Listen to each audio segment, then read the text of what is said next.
Clay Patton on the Rural Radio Network with a check of your Midwest Sheep and Goat Market Report for the week ending October 29th. Big thank you to our sponsors for the Midwest Sheep and Goat Market Report. That is Moline Seed and Fence. They're proud to sponsor the Midwest Sheep and Goat Market Report. Moline Seed and Fence is your local dealer for Riviera custom gates, goat and sheep pens, along with Mountain View sheep and goat equipment. You can check out all these products and much more at MolineSeedandFence.com. That again is MolineSeedandFence.com. Be thinking about those year-end orders as it may already be too late. You may want to start thinking about early 2023 fence building projects, and once you can get put together there, it's MolineSeedandFence.com.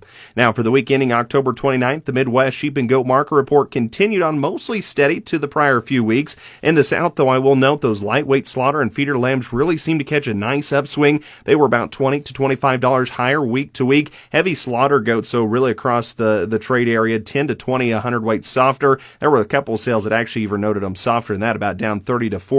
But that again was on more limited notes. And I actually have in our highlighted quotes, there were some weathers that still brought some decent money on that. Your midweight and your lightweight slaughter goats, they seem to hold better, and in some instances about $10 to $15 a hundredweight higher than last week. The good news I really see out of this week, though, demand seems to be picking up as we get in later to the fall season. That's definitely a positive as we start thinking about the seasonal trends that typically help to bump this up, especially given back to those ethnic markets. We've got Thanksgiving, Hanukkah, Christmas here for 2022. Now, looking at that early 2023 calendar, the ethnic holidays may be helping to give us a boost, include Ramadan, month of fasting. That's happening March 22nd through April 20th. Passover is April 5th, Roman Easter April 9th, and Orthodox Easter is April 16th. So a few dates for you to keep in the back of your mind as you're getting livestock ready to market.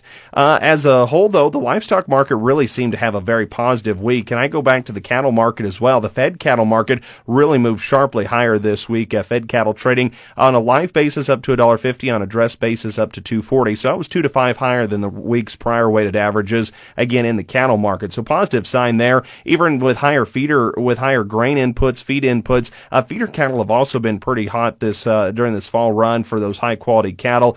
So hopefully that type of strength, if we're seeing that in the cattle market, that bleeds over, that spills over into the sheep and goat market as well, and we can really kind of take a run at some of those markets we've been seeing the last couple years. Now, your highlighted quotes this week, I want to start actually by going back to last week, October 15th. Sutton Livestock, Sutton, Nebraska, goes to sale, and I just got put onto their market report, so was able to include that data set. It's a little outdated for the week of October the 28th, but there was a quote in there I really thought needed to be brought to people's attention. There was 21 head of 62-pound wool ewe lambs, and these were what they considered the replacement quality kind. Again, weighing 62 pounds, they brought $5.25 a hundredweight, $5.25 a pound. That's $325 a head, and they are returning back into a flock. So despite higher cash prices and things, that didn't seem to scare that producer. They hung right in there and bid them aggressively. Now, at Columbus Sales Pavilion this week in Nebraska, they sold 26 head of boar slaughter goats weighing 103 pounds for $261 a hundredweight. That's $268.50 a head. Centennial Livestock in Fort Collins, Colorado, sold 84 head of 83-pound hair lambs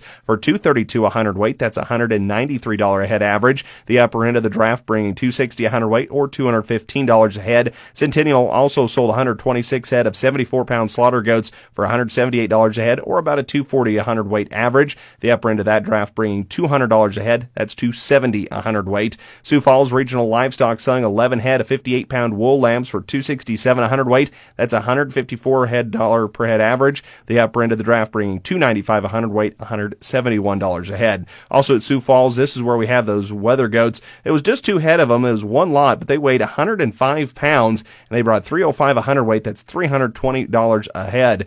Producers Livestock in San Angelo sold 33 head of hair lambs weighing 45 pounds for $309 a hundredweight. That's $139 a head average. Upper end of the draft on that particular set, though, bringing $319 a hundredweight, $143.50 a head. Producers also sold 21 head of 36-pound feeder goats for $378 a hundredweight. That's $136 a head average. Upper end of the draft bringing $391 a hundredweight. That is $141 a head on those feeder goats as well.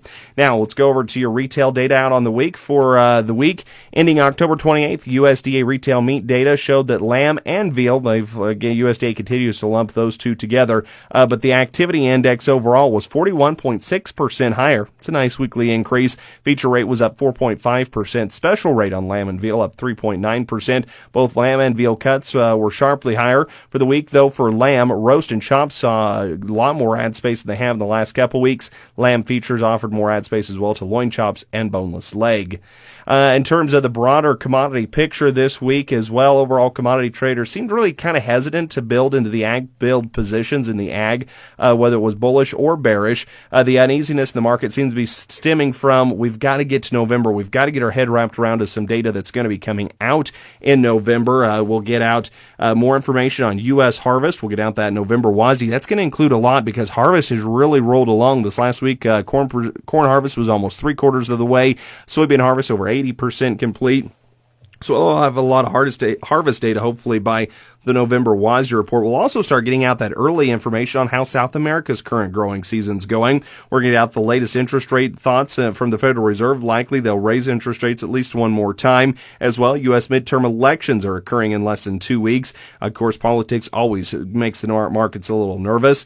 And then going forward as well, November, that's when that current Russia-Ukrainian safe haven passage in the Black Sea ends. We'll see if they can keep that agreement open and the Black Sea corridor open, or if we're going to see that to spike the markets once again from a supply concern perspective as well. Now, supply and demand data this week really highlighted China is still willing to aggressively buy soybeans. USDA noted that China purchased over 1 million metric tons, or about 37 million bushels, the week prior. That combines with the nearly 2 million metric tons of soybeans they purchased the week before that. This week, logistical issues, though, in the low Mississippi River, that's kind of hindering corn. Soybeans are taking precedent over the corn market right now. For that, though, the domestic market definitely helping to step in and feed that corn. A lot of it going from the eastern corn belt and areas where they had a good crop this year, and it's going out to the high plains to feed cattle. Now, move over to the hay market. Nebraska, Kansas, Iowa, South Dakota, Colorado, and Wyoming. They continue to be just a steady market in the general trend. Tight supplies, aggressive prices for those willing to pay for the hay. Row crop harvest continues to kind of keep things sluggish in Nebraska and Kansas. The strong demand for any kind of forage, those also causing more stalks and stubble to be put into a bale rather than having livestock grazed on those fields. And that kind of creates an interesting double-edged sword. There's less fields for cows to run on and try to bypass having to feed some of that hay. So then on the flip side of it, if you're going to have to dry lot those cows, you got to feed them something. So then those corn stalk bales may likely still end up making their way into that cow's diet, just not in the traditional sense of running them out on hay. Again, the tightest supplies seem to be coming from that really high-quality alfalfa, but most of all hay classes still seem to be very tight. This as producers lost tonnage this year, drought-stricken really from the Canadian border to the Mexican border. It is just a struggle for most producers this year. Lamb slaughter this week, 32,000 head through Saturday. It's down 1,000 head from the prior week. It's also down about 4,000 head from last year. Year-to-date lamb slaughter still almost 10%, or 153,000 head behind last year at 1.43 million head. Live lamb weights this week, though, maybe a shining spot, 126 pounds, a drop of a pound from last week, but up 1 pound from last year. Dressed lamb weights, 64 pounds, unchanged from the prior week, increase of 1 pound from last year. Goat slaughter under federal inspection coming in 9,690 head. Here's your regional price report on the wool lambs, 20 to 40 pounds, 260 to 320 a hundredweight, 40 to 70 pounds, 145 to 295, 70 pounds and up, 102 to 260. On the hair lambs, 20 to 40 pounds, 200 to 319 a hundredweight, 40 to 70 pounds, 195 to 325 a hundredweight, 70 pounds and up, 145 to 260 a hundredweight wool ewes. On the stocker side, 144 to 269 a hundredweight slaughter ewes, 50 to 132.50 a hundredweight. Hair ewes replacement quality, $150 to $190 a head. Hair slaughter ewes on the hair side, $50 to $140 a head. Hair rams, $50 to $160 a hundredweight. Kid goats, 20 to 40 pounds, 190 to 391 a hundredweight, 40 to 70 pounds, 165 to 360 a hundredweight, 70 pounds and up, $200 to $270 a hundredweight. On the wethers, 70 pounds and up, 175 to 305. Slaughter does on the medium to fleshy side, $120 to $220 a head. Replacement quality, $125 to $275. Slaughter bucks, $110 to $245 a hundredweight. Breeding bucks at $195 to $300 a head. That is the latest here from your Midwest Sheep and Goat Market Report. Thanks so much, and thank you to some of the new listeners we've brought on in the Spotify platform. Make sure you let your friends and family know to follow the Midwest Sheep and Goat Market Report now on Spotify, as well as at ruralradionetwork.com.